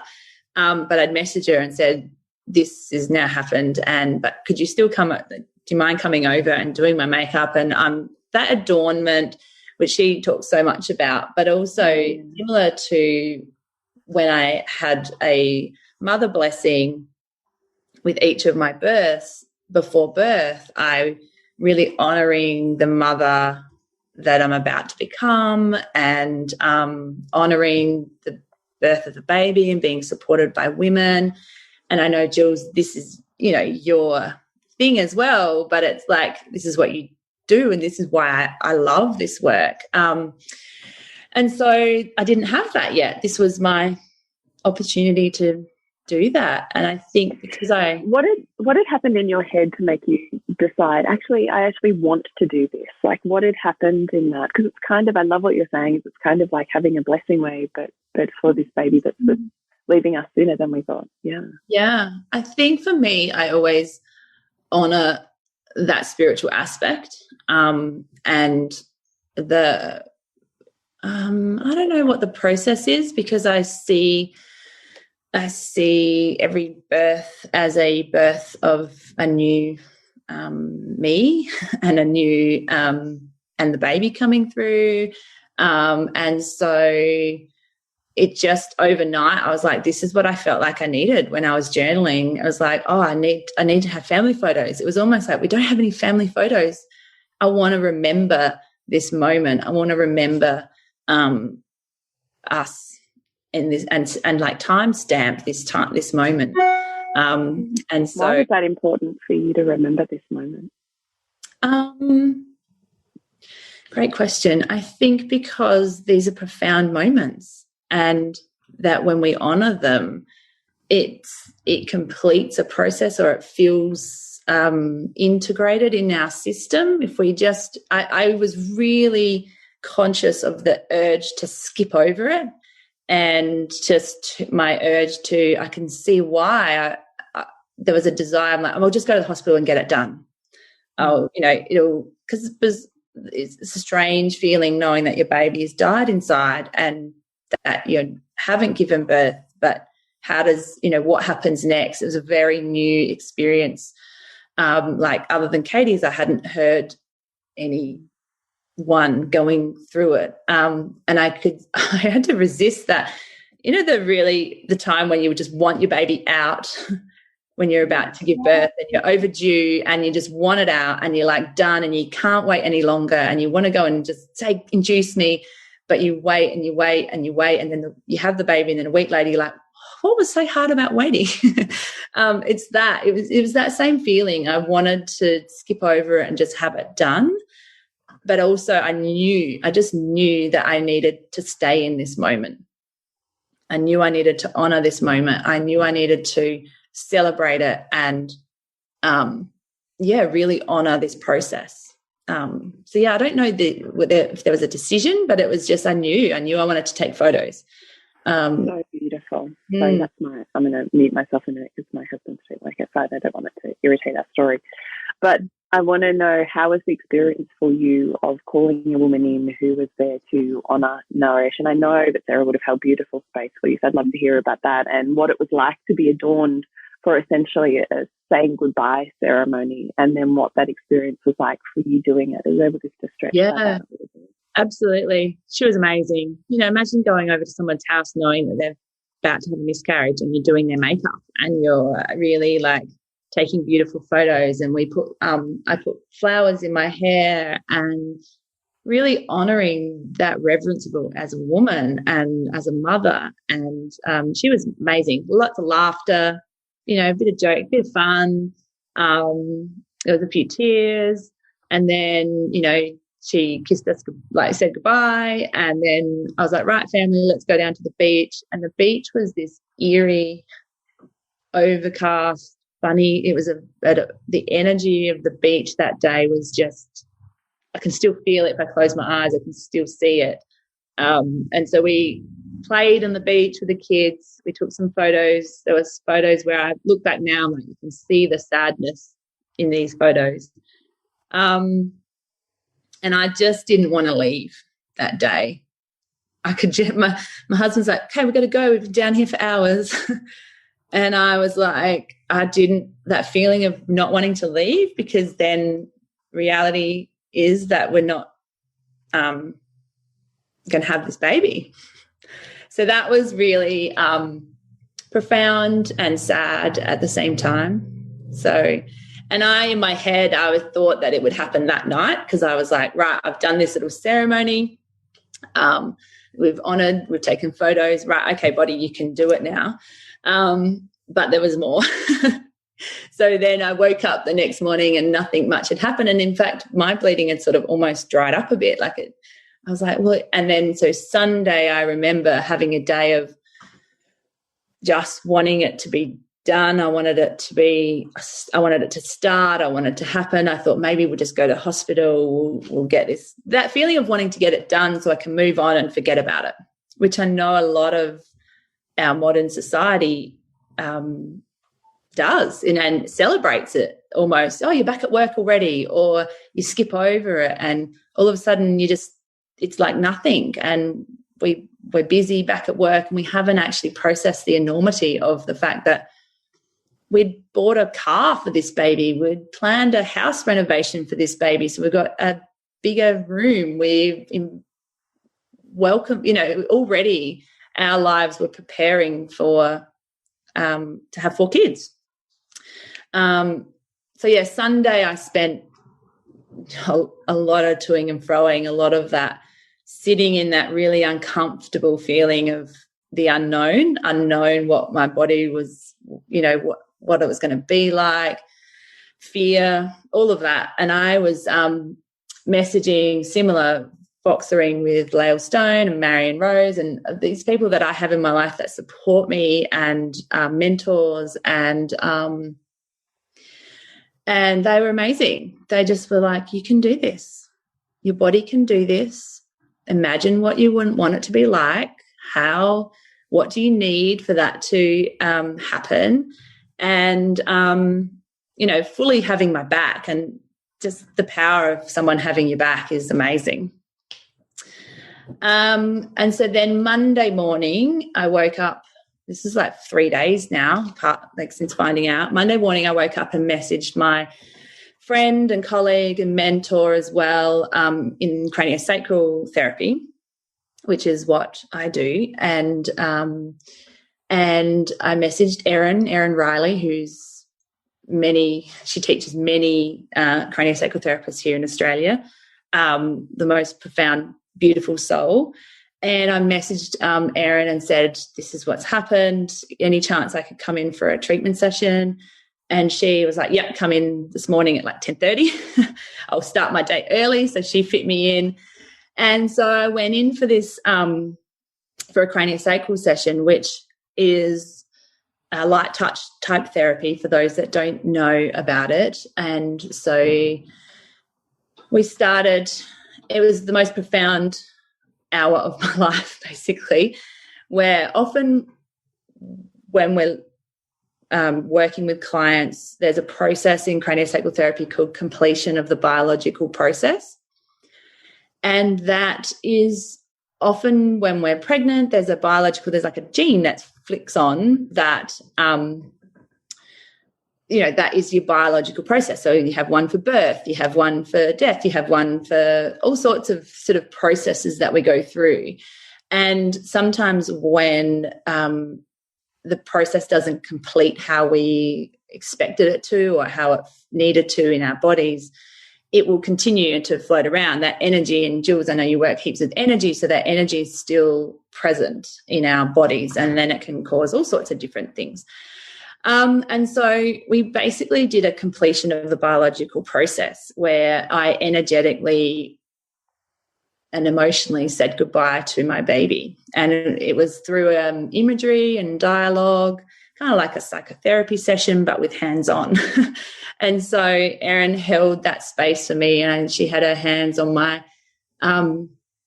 uterus the whole time. And basically I'll talk about a little bit about it because it was so amazing that I had this image or this image of a doorway, of this like kind of doorway that I knew if I walked through that, I was saying goodbye to my baby. But I was stuck between these two worlds of being pregnant, but my baby dying, and then through this other door was saying goodbye.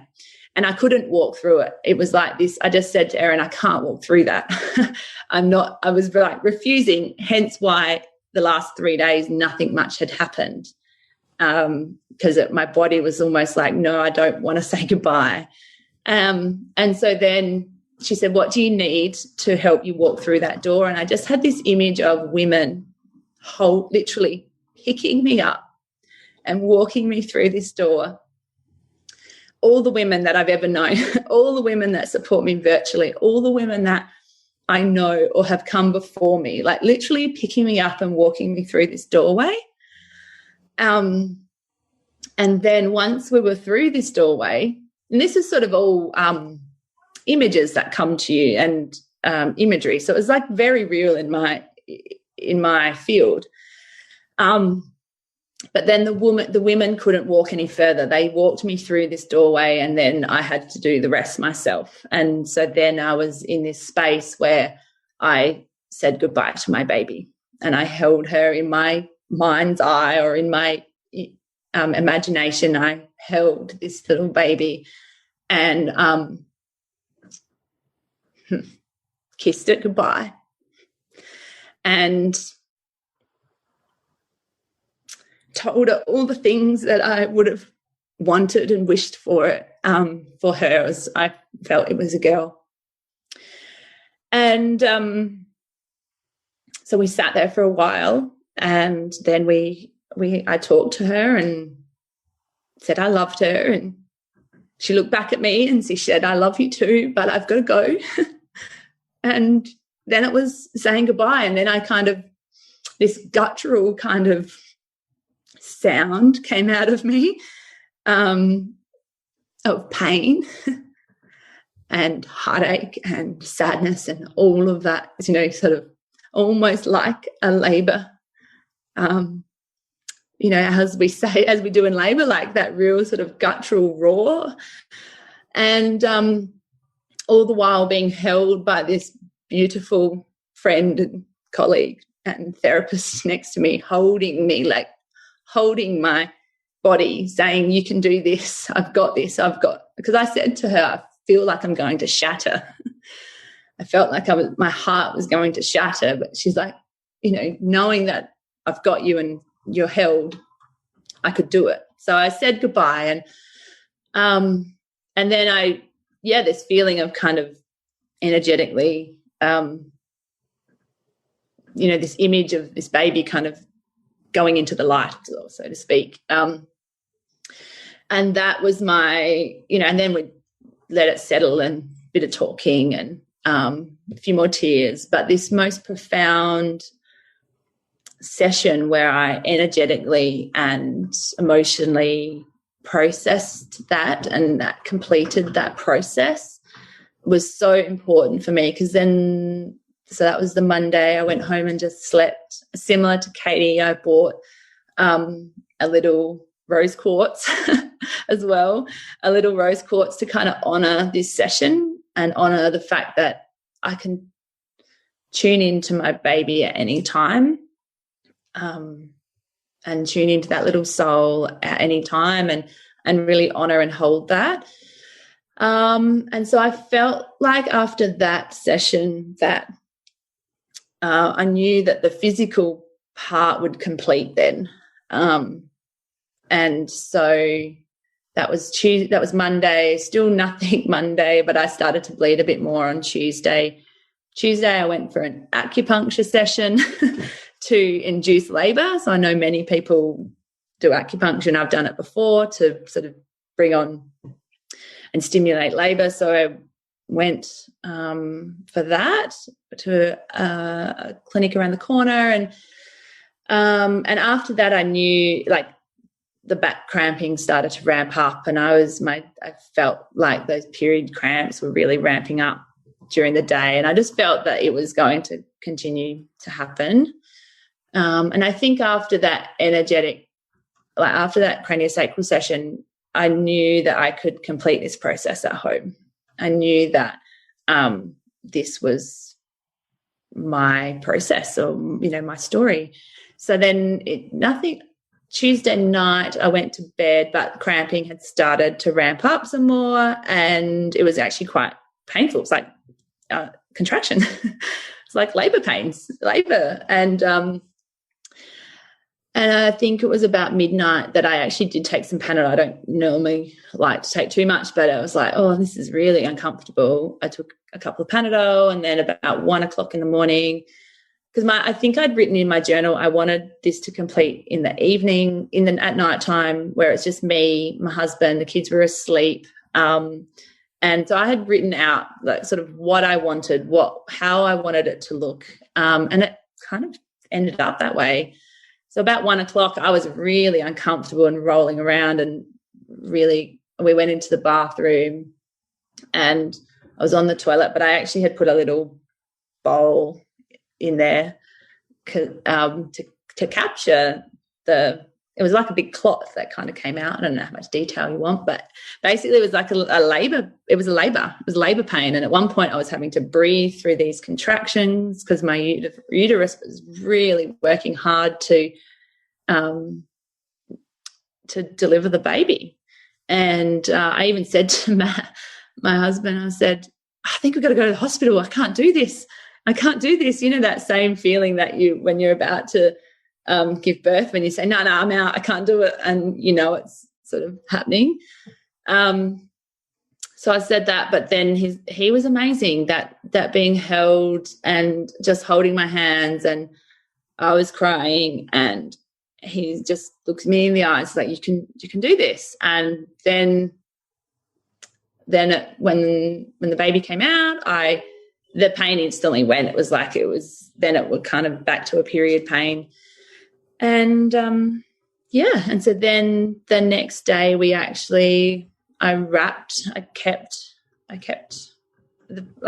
didn't even realize there was a placenta, and I know you think about it, but you don't realize that that's all got to come out too. So there's an umbilical cord and all those.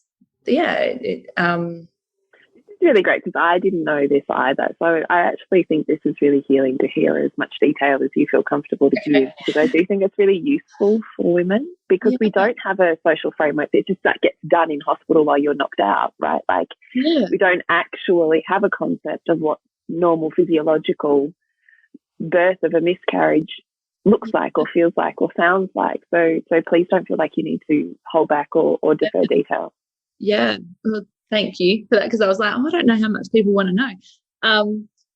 But yeah, for me it was like a little sac. There was a bit of a sac, and I didn't actually necessarily look into the sac. It was just a complete sac. That would have been what the baby would have been in. So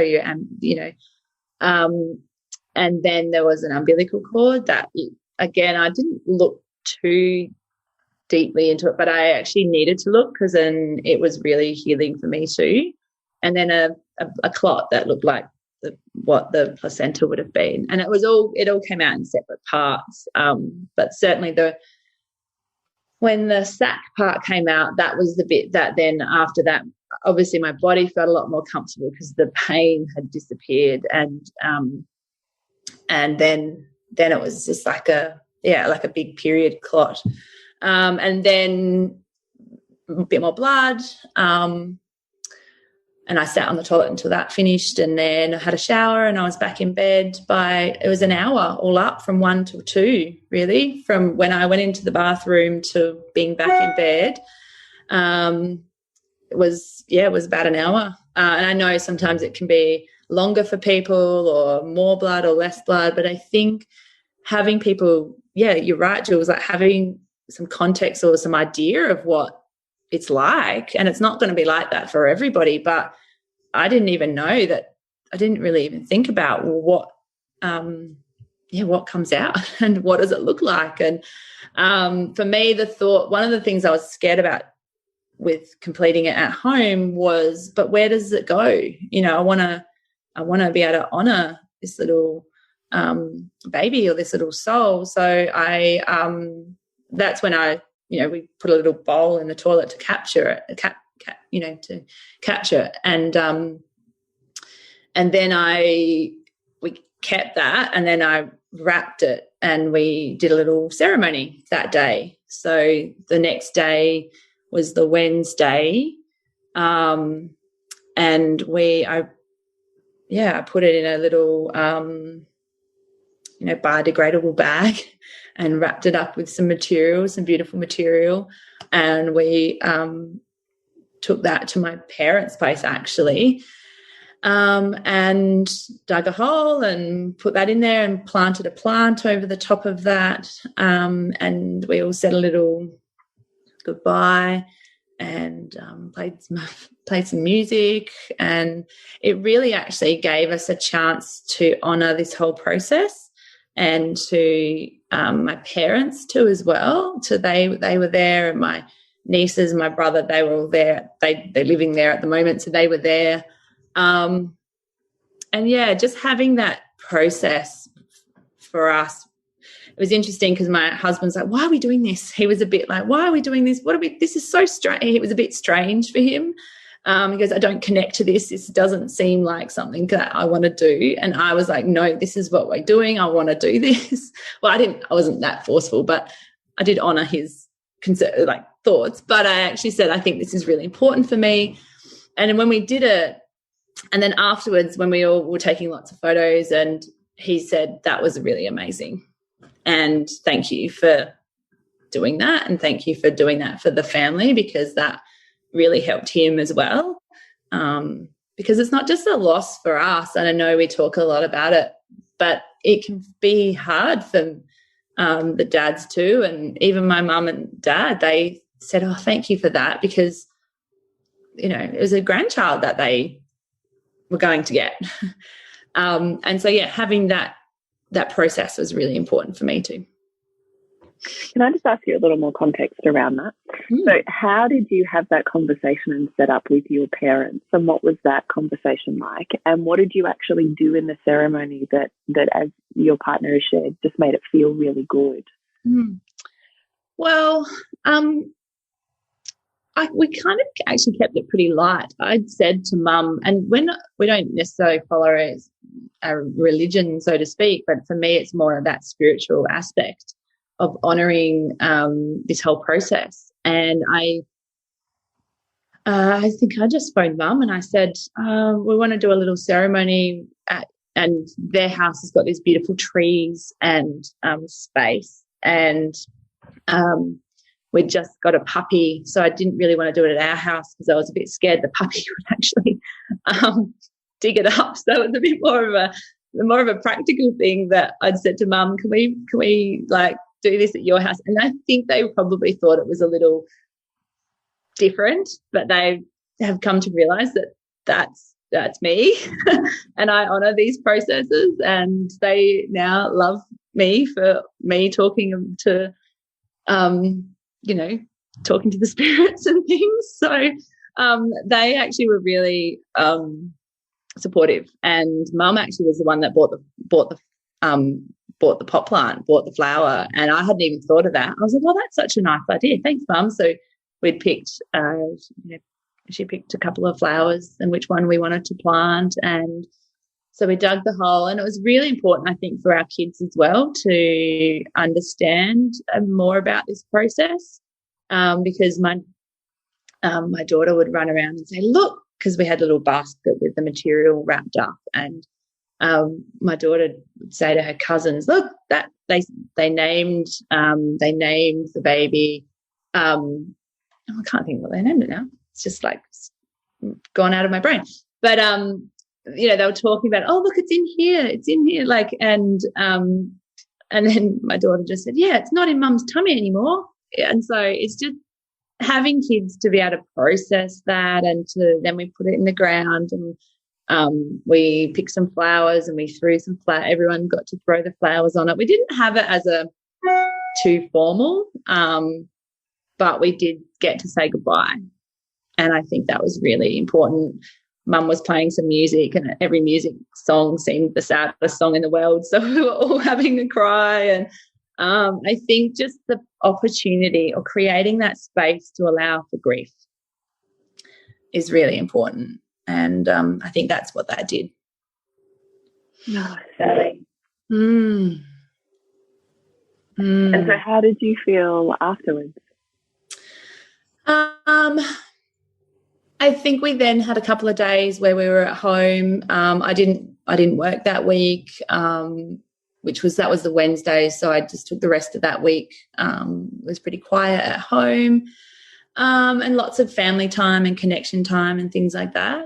I think the thing for me, the hardest part, was when everyone went back to work the week after. And my husband went back to work, and because this has basically been a week, sort of from the Friday to the Wednesday when it happened, and then, and so by the following Monday, he went back to work and everyone went back to their lives, and I felt like lost, and I felt like a massive big hole was missing, and I didn't know that feeling of with each of my births, there's been a rebirth of me, and this was no different because it was another birth. One thing to note, I had like day 3 blues, and there was, by the 3rd day, I was just teary and emotional and crying. I had sore boobs, like almost like a blocked duct feeling in one of my breasts. And I realized that was the hormonal changes from being like, pregnant, giving birth, and then you're not actually having any baby suck on the breast, so you're not producing milk. But I was like, why is my boob sore? And it reminded me of a blocked duct feeling. And I was like, that's because hormonally there's massive changes that we just don't honour traditionally, that often women go in, they get a D&C and they get sent home, and we wonder why there's that empty feeling and all of this hormonal stuff happening that doesn't get talked about. So true. I really love you said that. Yeah. So the week after I found really hard. But actually there was another profound moment about a week later where my mum and dad came over. And this has been one of the most amazing things that have come out of this whole process, is that my mum had said something about my sister or some comment. And you know how even with our kids, it's not the thing they're crying about. There's all the feelings underneath. So mum said some comment, and all of this came out of me, and I was saying, I'm feeling so alone and I'm feeling so lost, and I've just had this happen and everyone's moved on back to work and I don't know what to do with myself. And I was crying, and my parents, who are amazing and but often want to fix things and want to help us by fixing things and want to make it better, which often we do as parents. Their mum was trying to say, but you can move on. It's okay. You'll be all right. Like, it's okay to move on. And I actually just said, I just need you to listen, and really, please just listen and just hold me. And so almost one of the first times as an adult, I just was held by my mum and cried and cried and cried. And mum was a bit like, is this all I do? Do I just hold you? It's a bit uncomfortable, kind of like, oh, okay, this doesn't feel like I'm doing much. I said, all you need to do is just listen to me cry.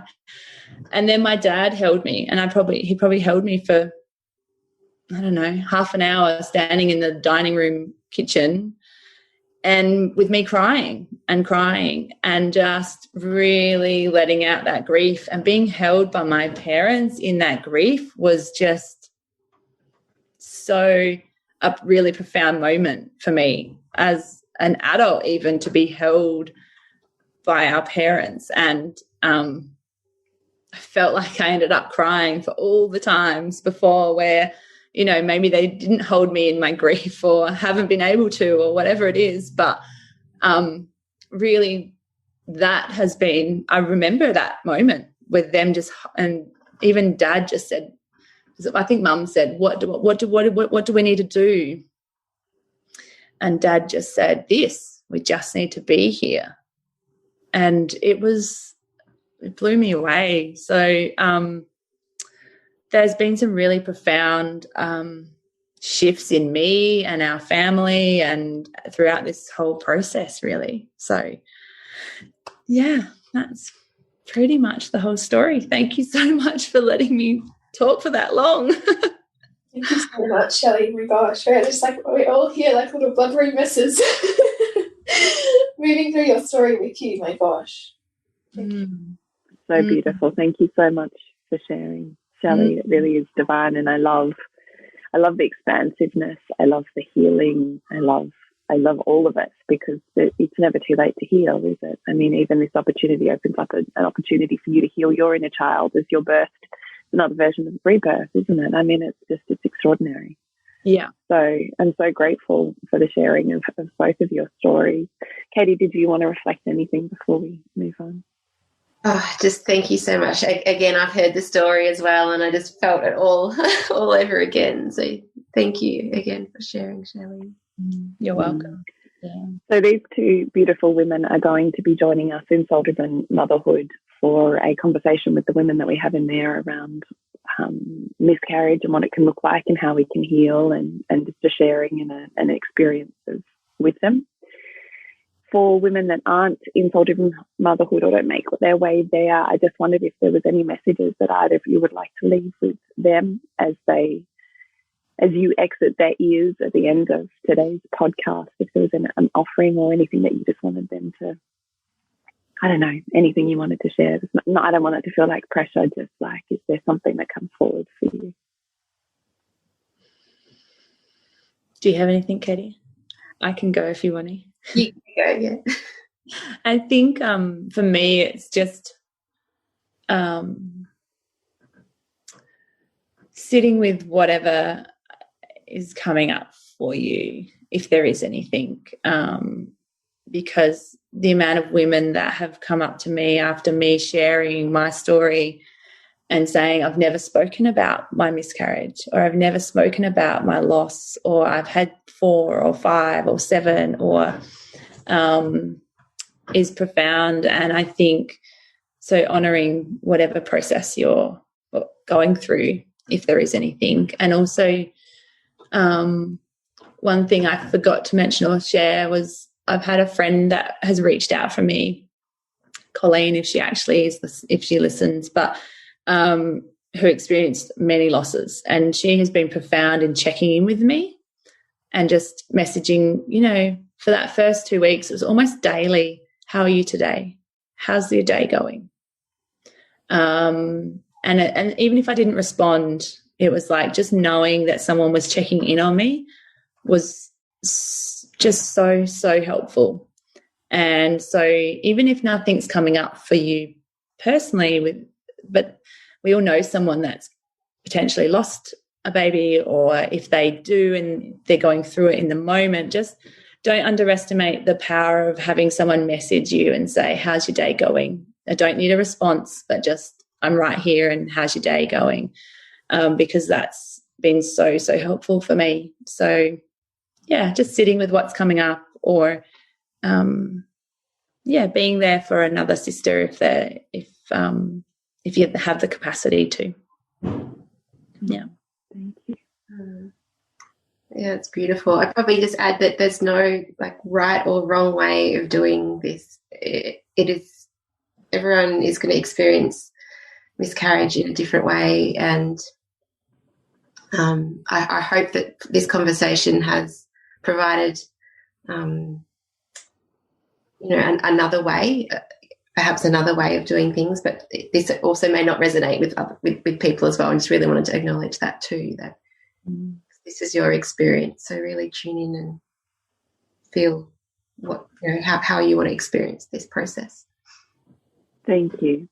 If women are requiring or would really love to reach out to either of you, or after support or their own sense of nourishment or healing, is that something they can do? Yep, Sorry, you should. Sorry, we just both of us like looking at each other and going, "Who's going to talk?" I know it's tricky, isn't it? It's tricky. I should actually use names that would make it easier for you.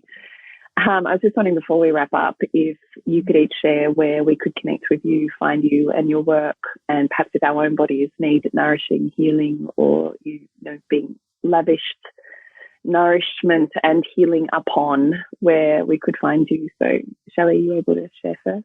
Yeah, sure. ShelleyClarke.com is my website, and so I do some in-person craniosacral sessions and also online parenting support sessions, and more than happy to support women in any way that they feel called or need.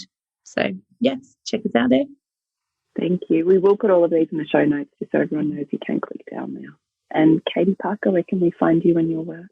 Yes, I'm at katieparker.com.au. I'm on Facebook and Instagram as Katie Parker Postpartum. And yes, I do provide counselling. Don't think I mentioned that my background is a social worker. I do provide perinatal counselling, including for perinatal loss. So, yeah. Beautiful. Thank you so much, beautiful women. What an honour it was to hear your stories. As you already know, but I'm going to say it anyway, please move gently with yourselves today. The retelling of your story will often bring up a vulnerability and a openness that might need to be honoured. So please move gently, and thank you for opening with us and for us. Thank you, Jules. Thank you, Bridget. I just want to say thanks for having us and for holding such reverence and a space for so many wonderful stories and wonderful, conversations that you open up. I think it's amazing and profound. So, yeah, thank you. Thank you. I echo all of that. So thank you both so much. That was really big. So if you've been with us throughout this podcast and you've heard the incredible depth and heart and soul of the stories of Shelley and Katie, then thank you so much for giving us your time and your heart in hearing this, because as you will have heard Julie and I throughout that it really touched some really tender places in us too, and I'm sure it touched you in your own way and perhaps even stretched you in maybe some uncomfortable ways too. So really holding you as you reflect on your time with us in this podcast. Jules? So well said, Bridgie. I just think it's so important that we share our stories, even the ones that are hard to tell or hard to hear, because it's through the wisdom of women that we learn, I think. So what a gift and an honour it is to hear the stories of women. And we realise this was a really long podcast. So if you've made it to the end, then I just really hope that you've got some sort of soul and heart medicine out of it. And I know that Shelley and Katie would dearly love to hear any reflections that you had in the sharing of their most intimate experiences and stories. So please feel free to reach out to them. And and once again, our enormous gratitude to both of them for sharing so much of themselves with us, because they know how stories heal, and it's courageous for them to put themselves out there like this and heal hearts, which is what this work does. So 100%. To connect with you, Jules, is thepleasurenutritionist.com, and you, Bridge, is suburbansandcastles.com. To connect with us, it's nourishingthemother.com.au. You'll be able to find how to connect with Katie and Shelley in the show notes, and they also mentioned that too in the interviews. So remember to nourish the woman to rock the family. And we'll see you next week when we continue to peel back the layers on your mothering journey. And if you want to support Nourishing the Mother and all the late nights, the early mornings, the blood, sweat and tears we pour into our art, then please go to patreon.com/NTM podcast and become our patron. As a patron, you're helping all of the cost of operating this podcast, the hosting, the editing, the transcription, helping all of that be completely covered, and joining a community who are all about honouring our journeys and continuing to open. The more support we have, the longer we can last. So become a patron. We'd love to have you. Go to patreon.com/NTM podcast. We literally couldn't do this without you. Thank you so much for listening, and please share this podcast with anyone you think it would be medicine for.